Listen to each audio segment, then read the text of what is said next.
di sini akan menjelaskan tentang kultur jaringan. Apa itu kultur jaringan? Langkah-langkahnya gimana sih? Masalah apa yang bakal dihadapi saat mengkultur jaringan ini? Terus, apa kelebihan dan kekurangan dari teknik kultur jaringan ini?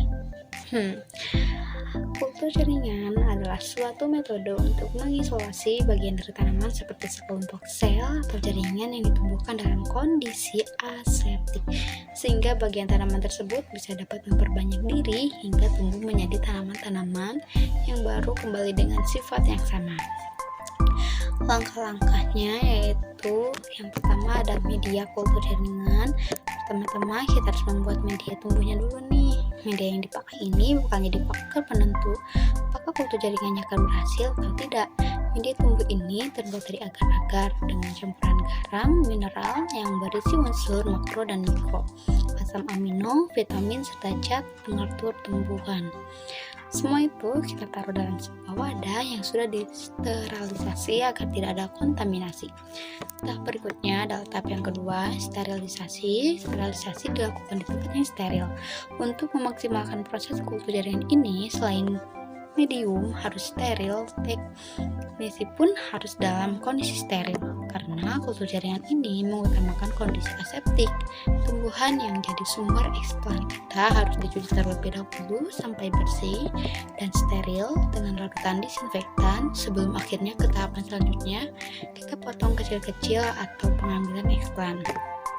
Yang ketiga, ada inisiasi. Nah, simpelnya, eksplan ini adalah bagian kecil dari tumbuhan induk yang akan dikembangkan pakai teknik kultur jaringan untuk jadi tumbuhan baru. Tapi tidak semua bagian tumbuhan bisa kita ambil untuk dijadikan eksplan. Cuma bagian yang mempunyai sifat totipotensi yang bisa kita pakai.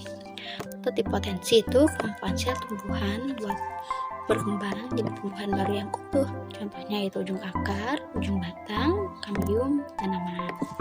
Yang keempat ada fruktiplikasi. Nah, eksplan yang sudah diambil tadi ditanam ke media yang sudah disiapkan untuk dimasukkan ke inkubator. Nantinya dia akan berkembang jadi kalus. Kalus itu masa sel tumbuhan yang belum terdiferensiasi. Lalu kalus dipindahkan ke medium baru biar bisa terus berkembang menjadi plantlet atau tumbuhan kecil yang sudah memiliki akar dan daun.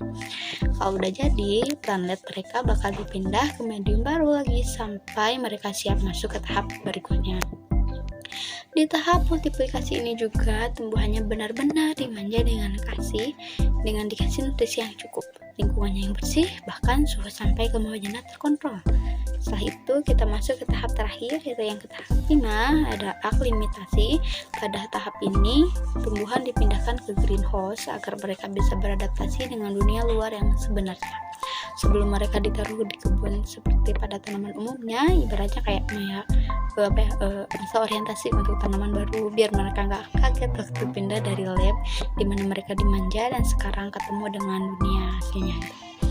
Masalah yang mungkin timbul pada teknik kultur jaringan ini yang pertama ada kontaminasi mikroorganisme.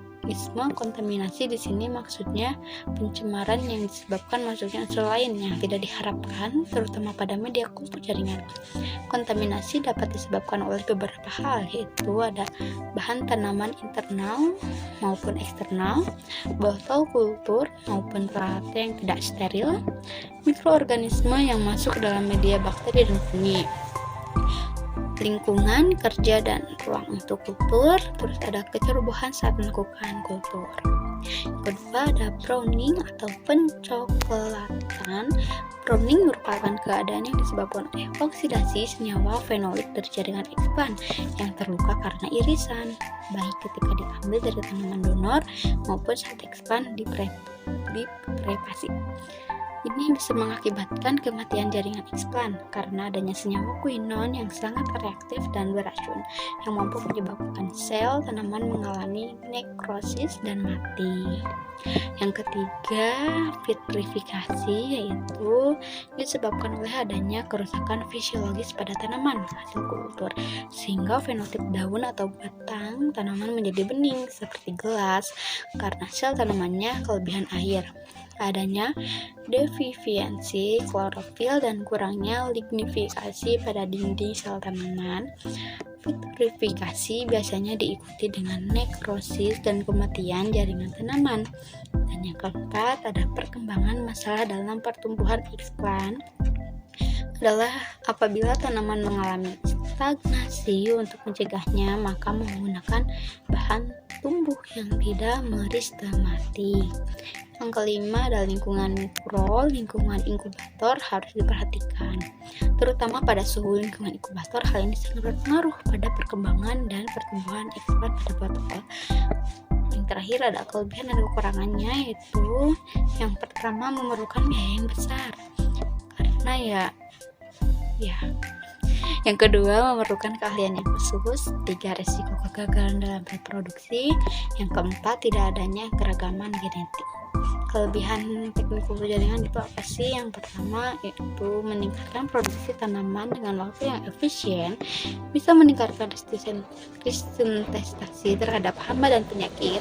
Yang ketiga, hasil dari kultur jaringan tidak terbatas. Yang keempat, pengadaan bibit tidak bergantung pada musim. Yang kelima, memungkinkan pembuatan tanaman transgenik. Cukup sekian dari saya. Mohon maaf bila ada salah kata, salah ucap. Mohon dimaafkan. Terima kasih. Juga.